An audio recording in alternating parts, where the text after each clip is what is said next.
Olá pessoal da Escola Dr. Viviano Caldas, meu nome é João, eu sou professor de História formado pela Universidade Federal de São João del Rei e hoje fui convidado pelo professor Rafael e faço isso com imenso prazer.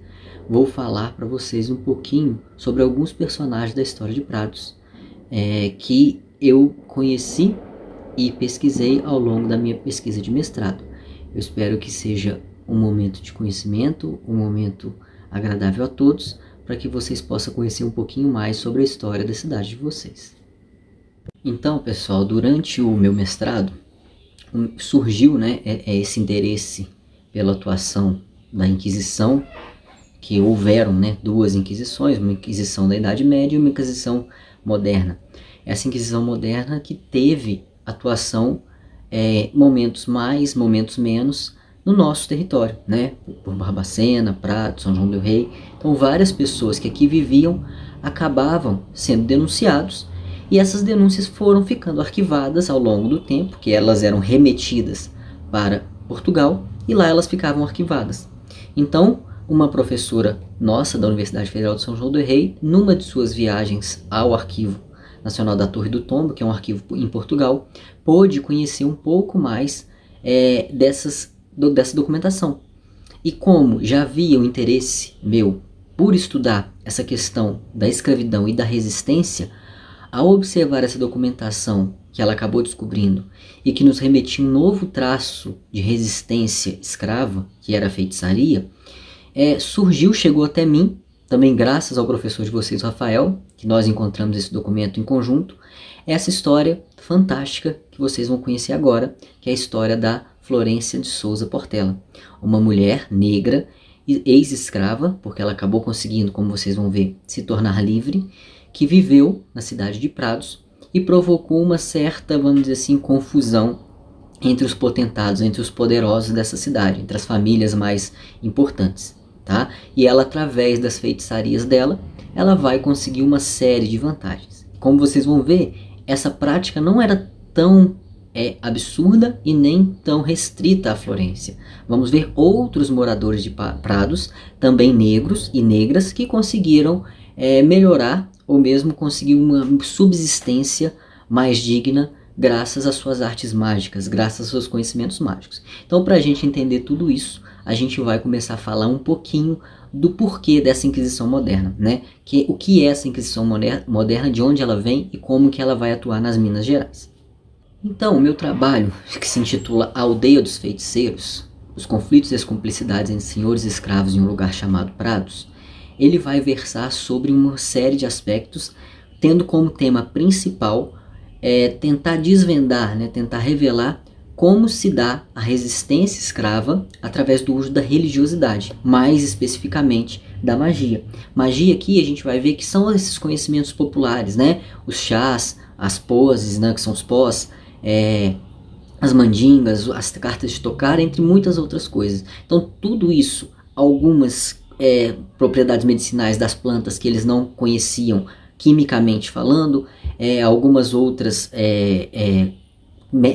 alguns conhecimentos medicinais, coisas assim, eles não tinham conhecimento exato do que aquilo quimicamente representava, inclusive venenos, e eles acabavam atribuindo aquilo um poder mágico, tá? Então por isso que a gente vai tratar aqui como magia, lembrando que em momento nenhum a gente vai entrar no mérito de se essa magia era de fato algo real, se existiam poderes reais ou não. Isso não é o nosso foco, isso não é o nosso interesse.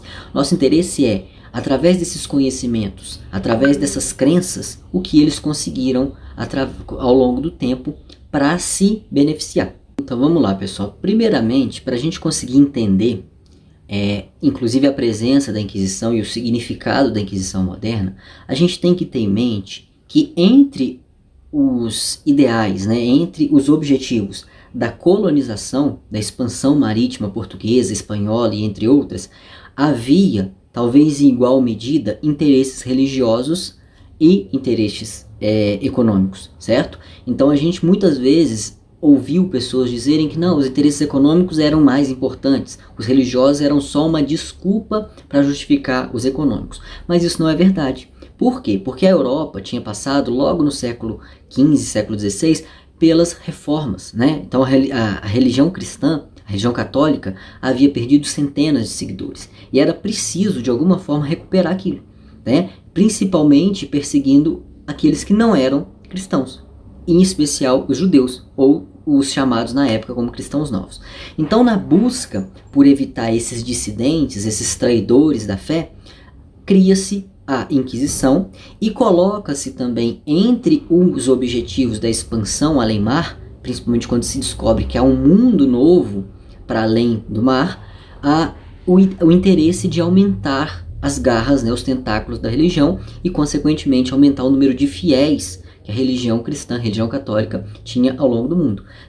Prova disso é a criação da Companhia de Jesus, né, os soldados de Cristo que existiam para levar a palavra de Cristo para essas novas terras, para esses novos locais descobertos. Então, nessa busca por aumentar a fé, era importante também combater aquelas dissidências, aquilo que não era da fé, para evitar desvios, para evitar uma nova reforma religiosa nesses países, nessas novas descobertas, e garantir, portanto, a presença da igreja. Então, o Concílio de Trento, né, que vai ser aquela reunião que a igreja faz como resposta à reforma protestante, ele vai impor uma série de novas restrições, uma série de novas observâncias para controlar a vida nas colônias. Então, a gente vai ver que, apesar disso, muitas práticas religiosas que vinham da Idade Média vão sobreviver. Práticas religiosas que estavam em desacordo com o que a Igreja Católica pregava. Uma dessas práticas era a magia. Por quê? Por que a magia existia e por que ela era importante? Porque dentro de uma sociedade, como na Idade Média, ou mesmo na Idade Moderna, no início, não havia toda essa estrutura estatal que nós estamos acostumados. Não havia Estado, não havia polícia, e quando havia, era algo muito esporádico. Então as pessoas não tinham o Estado para defendê-las, elas não tinham médicos para curá-las de doença. Então a magia se apresentava num contexto desse como uma alternativa para resolver esses conflitos cotidianos. Então, se alguém roubasse um objeto seu, você não ia ter como chamar a polícia para que a polícia investigasse e aquele seu objeto fosse encontrado. Então, como você fazia? Você chamava um adivinhador, que era considerado um mago, né? Porque a adivinhação era algo, às vezes, relacionado ao demônio. Então, era, sim, atribuído à magia, para que ele pudesse adivinhar quem havia roubado suas coisas, para onde elas tinham ido. Então, pessoal, além, né, dessas práticas que sobreviveram à Idade Média, a gente vai ter também aqui no Novo Mundo um terreno muito propício para a disseminação dessas práticas e a potencialização delas. Afinal de contas, nós teremos as práticas religiosas dos indígenas, que vão ser, obviamente, identificadas pelos cristãos portugueses como magia, como algo ligado ao demônio, e também, depois, inseridos aqui compulsoriamente, nós vamos ter os escravos africanos, os negros africanos, que vão vir para cá e, obviamente, por mais que se tentasse, era impossível apagar a memória que eles traziam da terra deles. E eles vão trazer também a sua religiosidade e, mais uma vez, como era de praxe, a Igreja Católica vai associar aquelas práticas também ao demônio e, consequentemente, à magia. Então, no território brasileiro, no território colonial, essas práticas se unem e elas vão ganhar muita força, e aqui vai se criar, como diz uma historiadora muito importante, a Laura de Melo Souza, um lugar muito específico dessas questões mágicas, tá certo?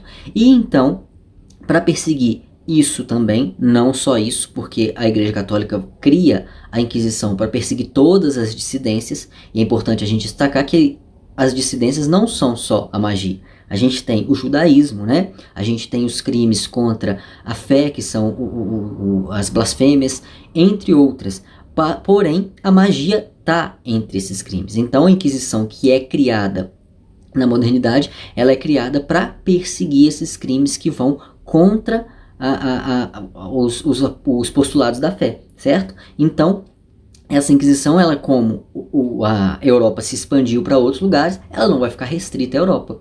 Ainda que ela não se configure no Brasil enquanto um tribunal, ela vai vir para cá com algumas visitações, mas ela vai também se fazer presente na cabeça das pessoas, na cabeça dos fiéis, pois ela vai criar com o tempo a ideia de que, se você é um fiel de Cristo, que se você ama a igreja, você tem que ajudar a igreja a fiscalizar. Então ela vai criar na mente da população que vivia aqui nas colônias, no Brasil principalmente, essa ideia de que é preciso ajudar a igreja a fiscalizar suas terras. Então essa ideia é que vai gerar essas denúncias que eu falei no início, que vão nos trazer o testemunho desses fatos que a gente vai relatar aqui agora ao longo dessa nossa pequena aula, tá? Então, essas denúncias elas vão ser documentos oficiais. Juntamente, depois, né, das denúncias, a gente também tem os processos. Quando uma denúncia ela chegava em Portugal e ela era muito séria, então era levada adiante e aquilo virava um processo. Quando ela era tida como algo menos importante, ela era arquivada. A nossa, que nós vamos estudar aqui, devido à data, já é no final do século XVIII, é um momento em que a Inquisição não se preocupava tanto assim com magia, ela está entre essas que é arquivada e ela não virou um processo. Se ela tivesse virado um processo, provavelmente nós teríamos mais informações. Mas graças a um grande cruzamento de fontes, e o que é um cruzamento de fontes? É você pegar documentos de vários lugares, e não só a denúncia, né? Então a gente foi pegando os nomes que apareciam na denúncia, nas denúncias fomos pesquisando nos arquivos eclesiásticos da região, no arquivo do IFAM, entre outros, e a gente conseguiu achar esses nomes, fazer um cruzamento e conseguimos várias informações sobre essas pessoas todas e conseguimos traçar o histórico delas em torno dessa denúncia. Inclusive conseguimos chegar inclusive em suposições do motivo dessa denúncia.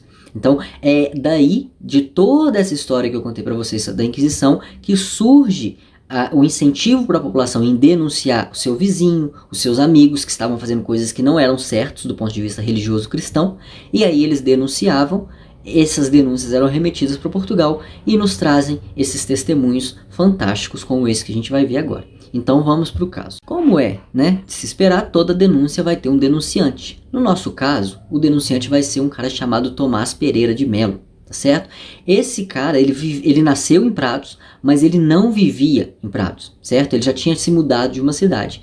E a princípio, quando a gente teve acesso à denúncia, nós não conseguimos entender muito bem por que ele havia, mesmo já tendo saído da cidade de Prados, retornado para fazer essa denúncia.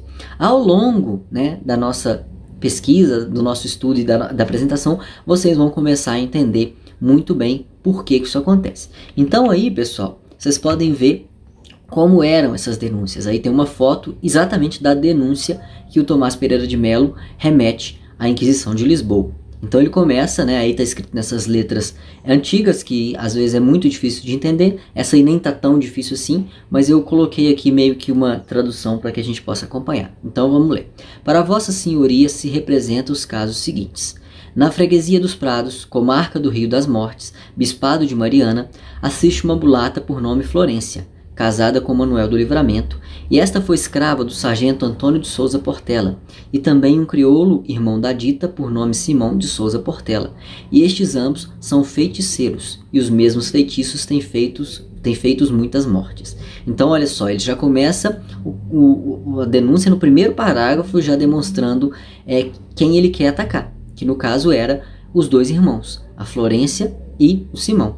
Então ele vai relatar por que ele está dizendo que os dois são feiticeiros, e aí a gente vai começar a entender melhor isso aí. Então, a denúncia de Tomás, como a gente acabou de ver, ela vai citar dois feiticeiros a princípio, certo? Não vamos ficar restritos só aos dois. A principal de todas vai ser a Florência, vai ser que nós conseguimos mais informações e vai ser a que vai ser meio que um pivô de tudo que está acontecendo. Mas as outras também são importantes porque nos revelam traços dessa resistência, como essa resistência era ampla e não restrita a um caso ou outro. Então os dois feiticeiros, Florência de Souza Portela e Simão de Souza Portela, eram irmãos, e os dois receberam esse sobrenome justamente porque eram escravos de Antônio de Souza Portela. Então era comum que os escravos herdassem o sobrenome dos seus donos. Então esses dois vão fazer uma coisinha aí, para quê? Para tentar se tornarem livres. Então vamos ver o que o denunciante, o Tomás, diz. O Alferes Domingos Rois Dantas, ou Rodrigues, né, tinha com esta denunciada Florência suas amizades e confianças há bastante anos. Então essa escrita, pessoal, é uma escrita antiga e por isso ela está muito diferente do que a gente está acostumado hoje em dia. Não é que está escrito errado, é só uma outra forma de se escrever, um português mais antigo. Então, pessoal, a gente pode deduzir através da análise da denúncia e de alguns outros fatores contextuais que essa amizade da qual o denunciante cita é muito provavelmente um caso amoroso. Não era uma amizade de só uma amizade de amigos. Era uma amizade, provavelmente uma amizade colorida, tá certo? E aí, olha o que acontece. O Alferes Domingos Rodrigues Dantas resolveu se casar, certo? Porém, os denunciados enterraram na porta de sua sala uma panela de feitiços. Então, olha que interessante. Ele primeiro diz que o Domingos tinha suas amizades, provavelmente aquela amizade colorida com a Florência, porém o Domingos resolveu se casar. E obviamente não foi com a Florência. A Florência era uma escrava, né? Ele era um alferes, então ele provavelmente não, ele iria se casar com uma mulher da sua classe social, uma mulher branca, uma mulher rica, né? Então, de certa forma, é muito provável que a Florência tenha se sentido ameaçada, tenha se sentido traída, melhor dizendo, e fez essa panela de feitiços. E é interessante a gente destacar que como diz o Tomás, passaram-se 5 anos e o dito alferes, né, o Domingos Rodrigues Dantas, não conseguiu se casar. Até que um dia ele foi informado por um de seus escravos o que os denunciados haviam feito. Então a gente tem que destacar, gente, que nesse período da história não era comum o noivado durar tanto tempo, certo? O noivado ele durava só aquele período necessário para os proclames. O que eram os proclames? Como não havia intercomunicação entre as vilas, né, por exemplo, as vilas da Bahia com as vilas de Minas Gerais, uma pessoa podia morar na Bahia, ser casada lá, abandonar a família, se mudar para Minas Gerais e casar aqui de novo. Então, por isso era necessário colar esses proclames nas portas das principais igrejas do Brasil, para que as pessoas pudessem consultar e ver se aquela pessoa que iria se casar em Minas Gerais já não era casada em algum outro lugar. Então era por isso que existia esse tempo de noivado. Só que esse tempo ele durava 3, 6 meses no máximo. Só que, como a gente está vendo aí, o Domingos Rodrigues já tinha passado 5 anos e ele não conseguia se casar. Então havia alguma coisa errada. E um de seus escravos veio e disse para ele, ó, você não consegue se casar porque há uma panela de feitiços enterrada na sua porta. Então ele mandou chamar os dois, né, a Florência e o Simão, e indagou os denunciados porque haviam enterrado aquela porcada em sua porta. Ele ouviu de Simão que quem havia feito aquilo era Florência, que questionada deu a seguinte resposta: vossa mercê não há de casar e eu ficar cativa toda a minha vida, ou seja, ficar escrava. Ainda que eu saiba de ir para o inferno, e se não com os meus remédios lhe hei de tirar a vida. Então reparem, a questão ali era tão séria, e ela sentia tanta confiança na magia que ela preparou, que ela não está só impedindo ou querendo impedir o casamento. Ela disse que aceita inclusive perder a alma dela, mas ela não desfaz o feitiço se ele não a libertar. Então reparem, é uma atividade de resistência muito frontal. Por quê? Porque ela está dizendo, ou você me liberta, ou seja, ela está rompendo com a condição de escrava através do conhecimento que ela tem. Porque se ela não retirar a panela, que é o que aqueles meus remédios ali significam, ela não vai deixar ele casar e ainda vai matá-lo, certo? Então o Domingos, talvez por temor das ameaças da feiticeira, ou talvez porque ele tivesse também um afeto por ela, o fato é que no mesmo dia ele foi até o senhor dela, o Antônio de Souza Portela, para que ele passasse a carta de alforria para Florência, e antes do pôr do sol daquele mesmo dia, a denunciada, né, que tinha na época 15 ou 16 anos, estava alforriada. E, coincidência ou não, após isso, logo o Alferes Domingos Rodrigues Dantas resolveu se casar. Certo? Vocês podem ter achado estranho uma coisa que eu esqueci de dizer, pessoal, que é por que ela era escrava de um e o outro que foi pegar a alforria dela. É porque havia também, era muito comum na época, emprestar ou alugar seus escravos. Então, durante um período, muito provavelmente o Domingos ou pegou emprestado ou alugou do Antônio Souza Portela a Florência e o irmão dela. Então, durante esse período foi que aconteceu provavelmente esse caso amoroso e onde ela acabou descobrindo do casamento e enterrou essa panela.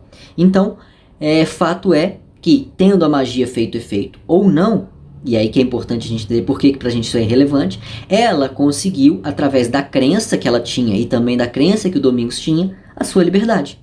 E muito nova, com 15 ou 16 anos de idade. Então hoje a gente já tem de cara um caso claro de resistência escrava bem sucedida através da magia, tá certo? Além disso, pessoal, os denunciados Florência e o seu irmão Simão, eles também vão ser acusados de terem matado o seu ex-dono, o Antônio de Souza Portela. E é interessante que nesse caso a gente tem um teste, né, uma contraprova de em que foram submetidos os irmãos para ter certeza se eles realmente estavam tentando matar o Portela. Então eles pediram, o Portela estava muito doente, os seus parentes acolheram ele na casa desses parentes, e um desses dias, desconfiando da Florência, eles pediram que a Florência enviasse uma garrafa de aguardente, né, de cachaça, que o Portela tinha lá na casa dele, para que ele pudesse consumir, enfim. Essa garrafa foi enviada. Quando a garrafa chegou, parece que eles não queriam a cachaça, eles queriam era fazer um teste para saber se a Florência realmente estava lançando suas magias sobre o Antônio de Souza Portela. Eles jogaram dentro da garrafa uma colher de prata.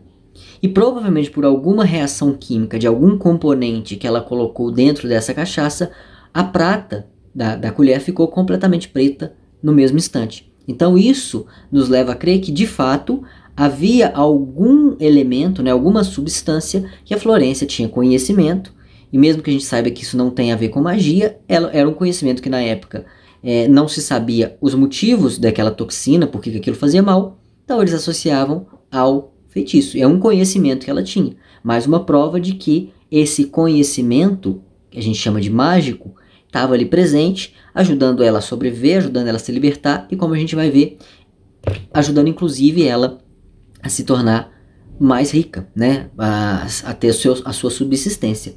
Tanto que ela é acusada de matar o marido da sua sobrinha, Maria, o Pardo Agostinho, porque ele tinha dívidas com a Florência. Então, a gente pode supor que essas dívidas eram de feitiços, né? de encantamentos que ele tinha comprado, quem sabe até para conquistar essa sobrinha, ou para conquistar riqueza, ou alguma coisa assim.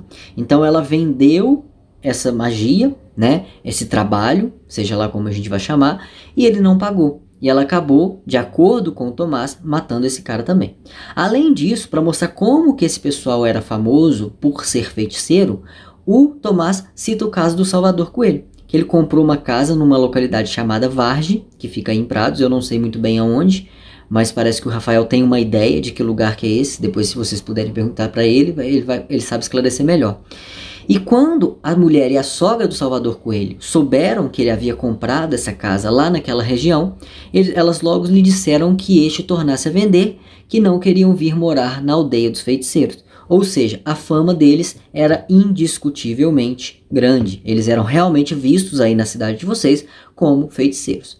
Porém, eles não eram os únicos. O Tomás Pereira também vai citar outros 3 feiticeiros, a Isabel, a Catarina e o Isidoro, sendo que a Catarina e o Isidoro eram filhas da Isabel e os 3 haviam ficado forros, ou seja, tinham sido libertos pelo Francisco Gonçalves, né, seu ex-dono.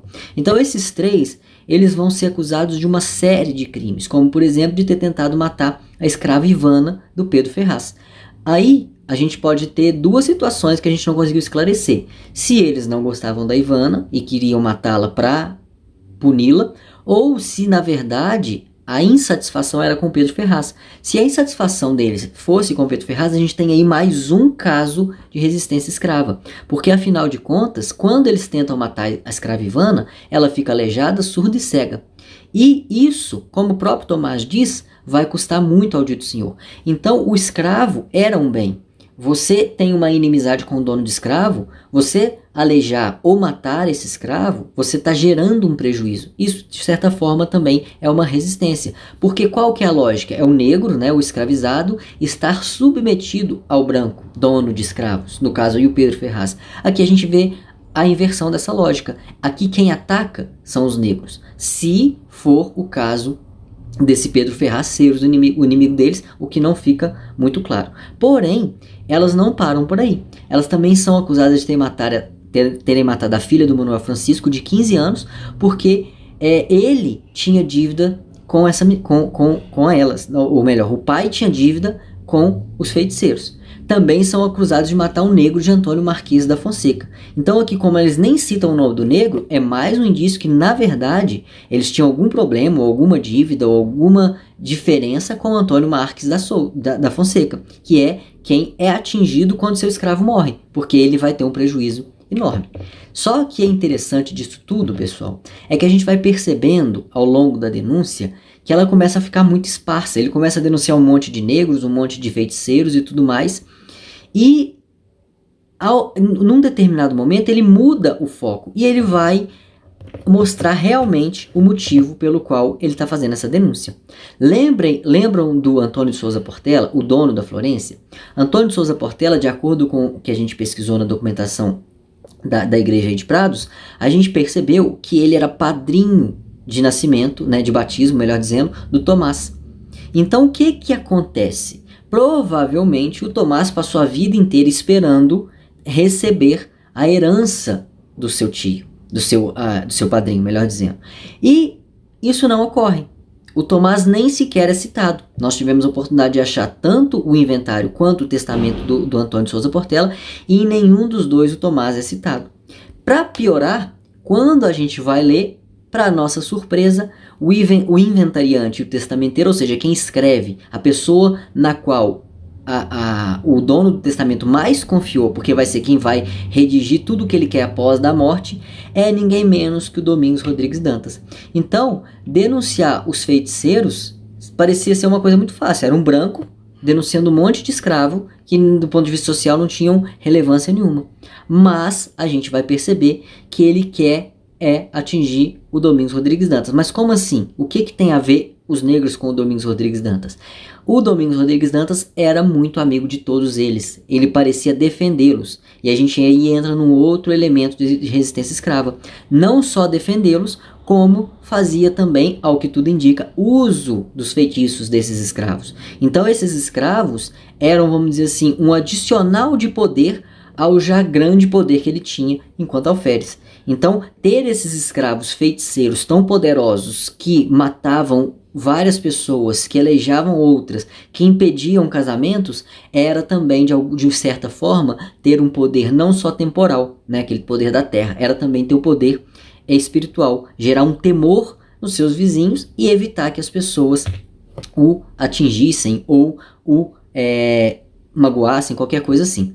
Então é interessante que ele usa aquele caso daquela menina de 15 anos que os três haviam matado para mostrar como que o Domingos Rodrigues Dantas defendiam elas. Por quê? Porque quando elas mataram aquela menina de 15 anos, na verdade, eles fizeram isso sem querer. Eles mataram a menina errada. Eles queriam era matar a irmã mais velha, que era provavelmente com quem eles tinham dívida. Ou seja, provavelmente eles mandaram alguma coisa envenenada para casa dela, né? Enfeitiçada na visão deles, e quando essa coisa, essa bebida, essa comida, sei lá o que, chegou, quem consumiu foi a irmã mais nova. E quando elas souberam, elas foram assustadas buscar o Domingos Rodrigues Dantas, que era um homem poderoso e que poderia protegê-las. Então elas chegam para eles e diz que mataram a irmã errada e que aquilo pesava muito a elas. E aí o Rodrigues Dantas, demonstrando o quanto ele apoiava não só as atitudes deles, mas o poder deles também, diz a elas: vão para casa, comam e durmam, e descansam, que enquanto eu viver, não que eu quero ver quem bole com vocês. Enquanto eu vivo, não hão de passar mal. Roguem-me a Deus pela vida. Esse roguem-me a Deus pela vida é mais um exemplo de que ele entende, ele compreende que eles têm esse poder espiritual, vamos dizer assim, essa proximidade com divindades ou com o demônio, vamos saber. E aí, o Tomás usa disso para mostrar que o Domingos Rodrigues Dantas é, na verdade, um grande pecador. Então os feiticeiros devem ser punidos, mas Domingos Rodrigues Dantas também. Porém, ele faz isso não preocupado com as questões da fé, com a santidade da sua alma. Ele faz isso muito provavelmente por causa das questões financeiras. Ele ficou prejudicado e provavelmente ele escolheu o testamenteiro, Domingos Rodrigues Dantas, como o alvo, né, como o culpado dele ter ficado tão prejudicado com o seu testamento. Ou melhor, com a sua herança, que ele não recebeu do seu padrinho.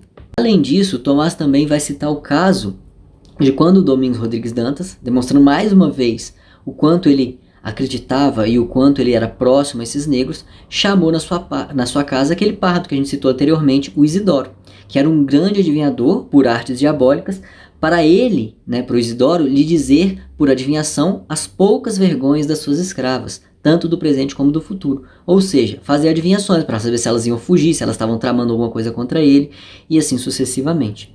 E demonstrando mais um fator muito interessante, que é essa rede de contatos, de amizade, de poder que existia, né, nas colônias. Ele cita o caso do reverendo vigário, que faz vista grossa sobre esses acontecimentos. Então, o vigário de Prados, o padre, não sabe de tudo o que acontece, porém, não toma nenhuma atitude, tá certo? Porque ele, segundo Tomás, ele é muito amigo do Domingos Rodrigues Dantas e não está tomando as atitudes que deveria tomar. Tanto que ele chega, inclusive, para pedir que a Inquisição mande um sacerdote ou religioso de fora, que não tem conhecidos na freguesia, para que ele possa tomar as devidas providências com aquilo tudo que estava acontecendo lá. Então, a situação, né, o Tomás estava escandalizado e prejudicado do ponto de vista da sua herança, que ele não recebeu, e ele está querendo, de alguma forma, punir o Domingos Rodrigues Dantas. E ele sabia que, no contexto que ele queria punir, que era denunciando ele para o padre ou para alguém próximo, isso não ia adiantar, porque ele era poderoso. Então, era importante, de alguma forma, trazer alguém de fora para que essa punição se concretizasse. Além disso, além de ser próximo dos feiticeiros e estar mancomunado com esse tipo de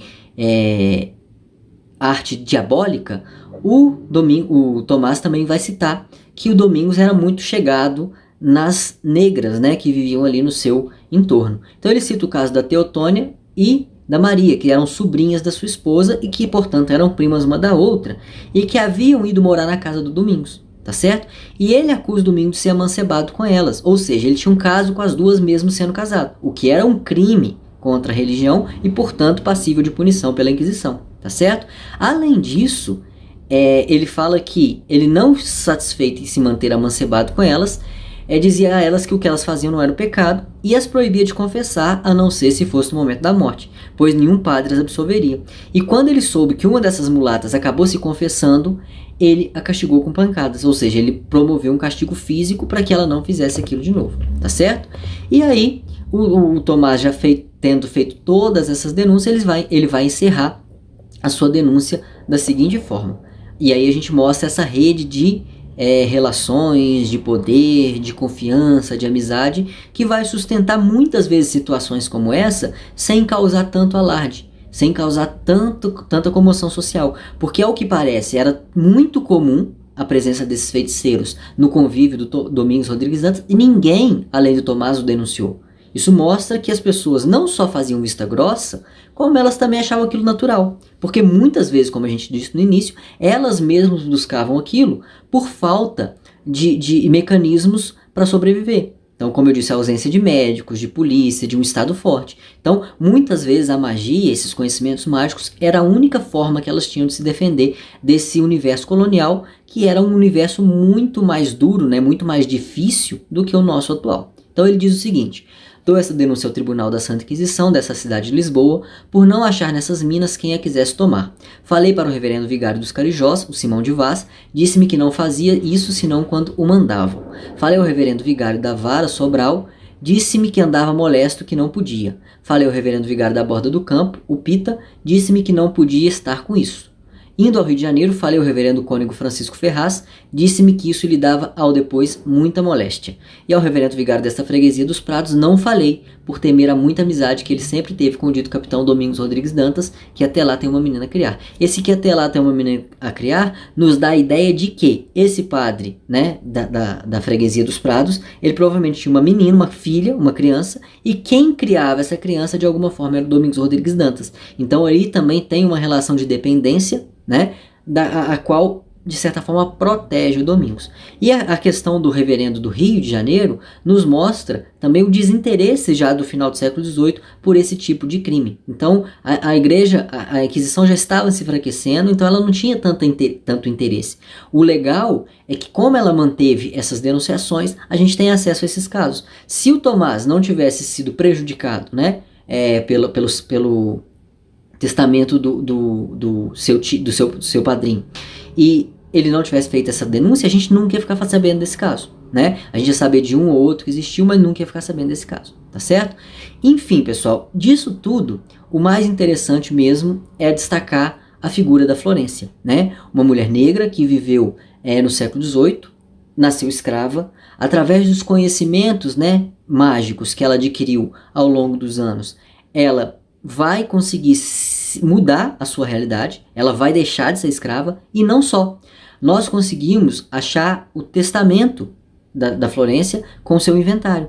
E nesse testamento, a gente conseguiu chegar à conclusão que ela viveu muitos anos, talvez porque ela conhecesse vários chás, vários remédios, né, que obviamente ela conhecia, E esses longos anos que ela viveu não foram anos de miséria.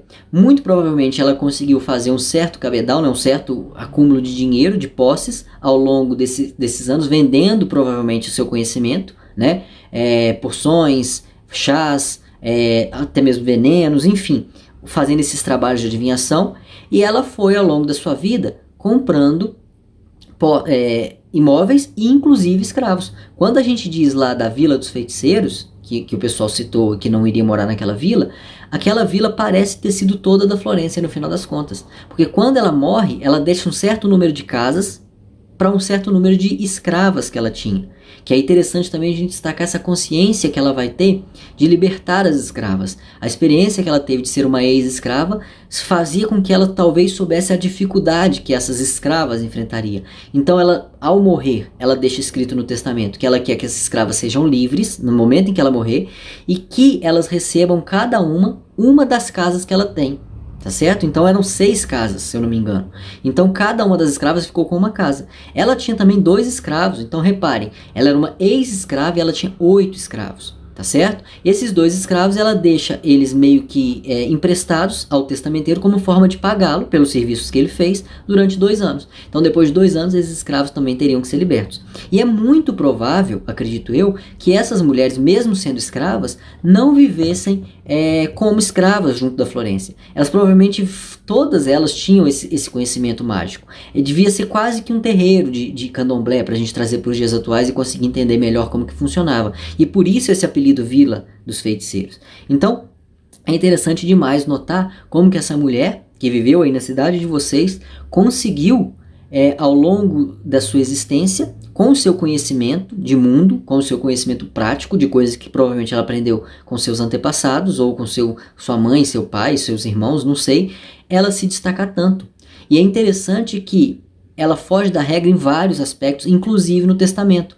No início, nós citamos citamos o nome do marido dela. E o nome do marido dela, inclusive, aparece em vários documentos que estão relacionados a ela. Mas ele jamais aparece como um ator principal. Ele não aparece mais no testamento. Ela sequer cita ele no testamento. Tá certo? E aí, outra coisa muito interessante é que quem é o testamenteiro da Florência não é o Domingos, porque obviamente ele já tinha morrido, porque ele era mais velho que ela, e ela morreu com 85 anos, como eu já disse, e sim o sobrinho.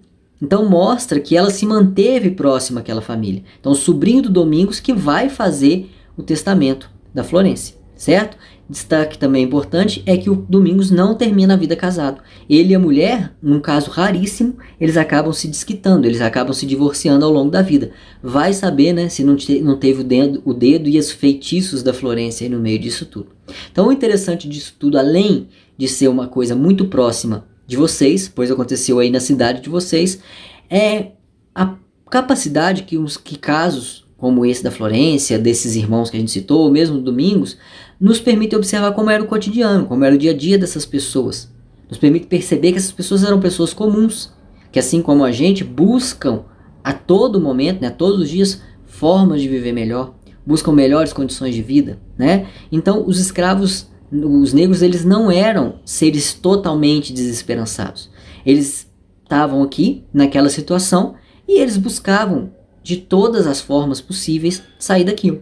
Então por isso que nós consideramos tudo isso como resistência, porque de alguma forma, ainda que ele não busque mudar o sistema como um todo, ele busca mudar o sistema para ele, porque nenhum deles vai aceitar a escravidão de cabeça baixa. Isso rompe com aquela ideia de que o negro era um escravo passivo. De forma alguma. Lembrando que essa ideia de não passivo não necessariamente precisa estar ligada à ideia de violência. Então, de muitas formas, essa resistência se deu.